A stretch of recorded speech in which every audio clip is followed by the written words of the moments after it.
Magandang araw! Ang ibabahagi ko sa inyo ngayong araw ay isang obra maestra. Magbasa, makinig, matuto at magsaya. Ako si Binibining Menya. Handa na ba kayo? Tara na, umpisa na nating isa-isahin at pira-pirasuhin ang mga detalyeng nakapaloob dito. Katulad ng binanggit ko kanina, ang ibabahagi ko sa inyo ay isang obra maestra, partikular na sa buod ng Sa Mga Kuko ng Liwanag. Sa Mga Kuko ng Liwanag na isinulat ni Edgardo M. Reyes. Ang nobelang ito ay tungkol sa mga manggagawang Pilipino na dumaranas sa mga kamay ng mga tao katulad na lamang ng mga intsek.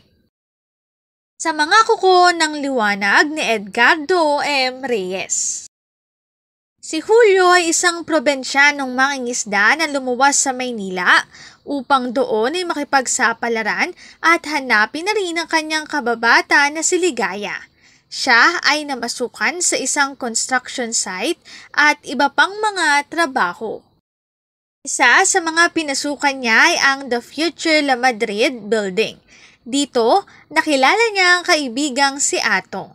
Sa kanyang pagkakarpentero, kumikita siya ng $2.50 bawat araw. Dahil dito, siya ay nakitira sa bahay nila Atong. Sa kanyang pagtatrabaho sa site, marami siyang nakilalang iba't ibang personalidad. Mayroong idinadaan na lang sa tawa ang kanyang problema, may nagsisikap mag-aral upang makaahon sa hirap, at mayroon namang tinatanggap na lang ang estado na kanilang buhay. Noong malapit nang matapos ang gusaling kanilang tinatrabaho, nagbawas ng trabahador ang nagpapagawa ng gusali. Isa sa mga natanggal ay si Julio. Sa kanyang pagkatanggal sa pinapasukan, naisip niyang umalis at hanapin ang dating kaibigan at katrabaho na si Paul. Pinuntahan niya si Paul at taos-puso siyang tinulungan nito. Ipinasok siya ni Paul sa kanyang pinapasukang trabaho at siya ay nagkaroon ng maayos na sweldo. Isang gabi, napadaan si Julio sa Misericordia. Doon niya naaninag ang kanyang kababayang si Ligaya.